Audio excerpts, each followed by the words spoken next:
ചുമമരുന്ന് കഴിച്ചുള്ള കുട്ടികളുടെ മരണത്തിൽ ശ്രീസാൻ ഫാർമസ്യൂട്ടിക്കൽസ് ഉടമ അറസ്റ്റിൽ.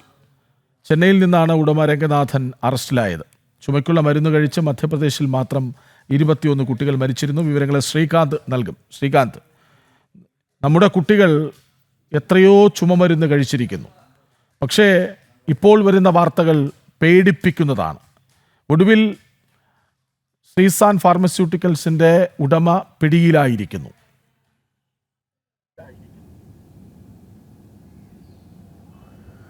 ഇതുപോലൊരു കൊടും ക്രിമിനൽ ഒരു പക്ഷേ ഈ രാജ്യത്ത് ഇതുപോലെ ഉണ്ടായിട്ടുണ്ടോ എന്നുള്ള കാര്യം സംശയമാണ്. അതായത് കൊള്ള ലാഭം കൊയ്യുന്നതിന് വേണ്ടി അവൻ്റെ ആ സ്ഥലത്തേക്ക്, മാനുഫാക്ചറിങ് കമ്പനിയിലേക്ക് കടന്നു ചെന്ന ഉദ്യോഗസ്ഥർ കണ്ടത് പശുത്തൊഴുത്തിനേക്കാൾ കഷ്ടമായ സ്ഥിതിയിൽ കിടക്കുന്ന അവൻ്റെ ഫാർമസ്യൂട്ടിക്കൽസ് ആണ്.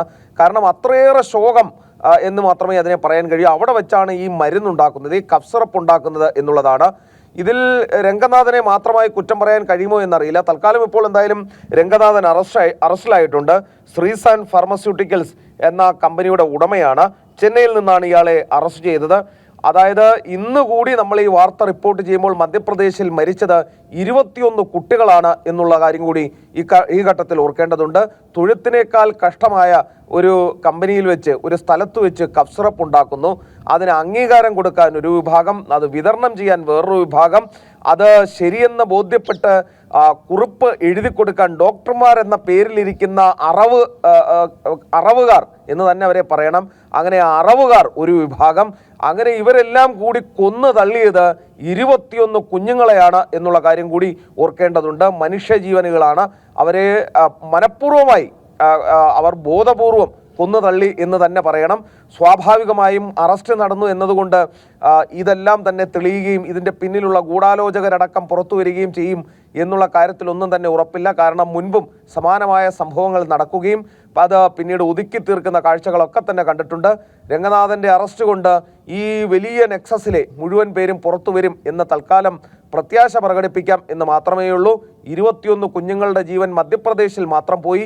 രാജസ്ഥാനിലും സമാനമായ സംഭവം ഉണ്ടായിട്ടുണ്ട്. കൃഷ്ണരാജ് ചൂണ്ടിക്കാണിച്ചതുപോലെ ചുമമരുന്ന് ധാരാളം കഴിച്ചിട്ടുണ്ട്. പക്ഷേ ഇതുപോലെ ഒരു കൊലകൊല്ലി മരുന്ന് ഒരു പക്ഷേ ആദ്യമായിട്ടായിരിക്കാം കഴിക്കുന്നത്. ഇതൊന്നും നോക്കാനും കാണാനും ആരുമില്ല എന്നുള്ളതാണ് ഏറ്റവും ഗതികെട്ട അവസ്ഥ എന്ന് പറയുന്നത്. രംഗനാഥൻ കൂടുതൽ പേരുടെ പേര് പറയട്ടെ, അവരെല്ലാം കയ്യാമം വെച്ച് ജയിലഴിക്കുള്ളിലേക്ക് പോകട്ടെ എന്ന് പ്രത്യാശിക്കാം എന്ന് മാത്രമേ ഉള്ളൂ. ശരിയാണ്. പലപ്പോഴും നമ്മുടെ കേരളത്തിലൊക്കെ ലഭ്യമാകുന്ന ചുമമരുന്നുകൾ കഴിച്ചാൽ കുറേ നേരം ഉറങ്ങിപ്പോകും എന്ന പരാതി വരാറുണ്ട്. അപ്പോൾ അത്രമാത്രം മനുഷ്യനെ ഇഞ്ചിഞ്ചായി കൊല്ലുന്ന ചുമമരുന്നുകളാണ് നമ്മൾ കുടിച്ചുകൊണ്ടിരുന്നത്. പക്ഷേ ഇത് ആളെക്കൊല്ലി ചുമമരുന്ന് തന്നെയാണ്. ശ്രീകാന്ത് പറഞ്ഞ വാക്ക് ആവർത്തിക്കുന്നു. വിവരങ്ങൾ നൽകുകയായിരുന്നു എസ് ശ്രീകാന്ത്.